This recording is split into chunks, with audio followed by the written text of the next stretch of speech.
Welcome back. Police report another carjacking here in the capital. A man was robbed of his blue Toyota Passo license plate AQ9500 while outside a business on Carmichael Road last night around 10 p.m.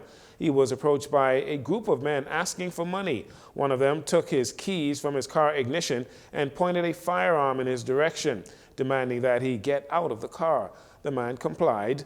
The man, or the victim, or the suspect rather, then sped off in the vehicle, followed by another man in a blue Chevrolet type vehicle with no license plate attached. SpaceX extending its efforts to not only inspire young Bahamians to tap into the space industry, but it is also providing them with educational opportunities. On Tuesday, during a press conference at the Ministry of Tourism, Investments and Aviation, Vice President of Launch at SpaceX, Kurt Donchev, elaborated on these initiatives. We have donated $1 million to the University of Bahamas to be used on STEM education. This will go directly into helping educate the students and the teachers and how we teach about, what does it mean to be an engineer? What does it mean to build things? And what does it mean to fly things in space?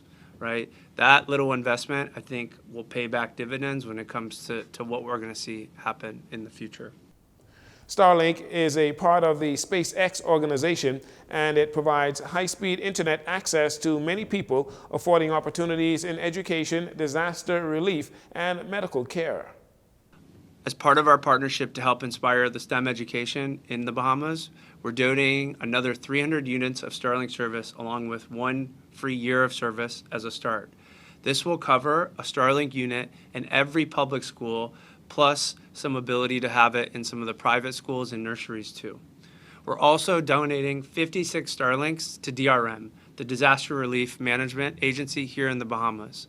Starlink has been so critical to allowing folks to have communications when the worst happens. When you don't have the ability to talk to each other, there's misinformation spreading, or you just want to tell your loved ones, I'm okay, Starlink has helped save lives.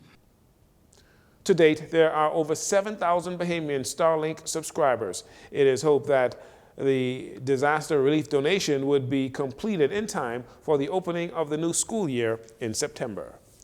The number of firefighters injured in Monday's blaze at Cartwright Solomons and the Department of Labor's new headquarters between the East-West Highway and Old Trail Road rose to 6. While on the scene of the fire, Police Commissioner Shanton Knowles defended the response time of the firefighters that were on the scene within 7 minutes of receiving the call.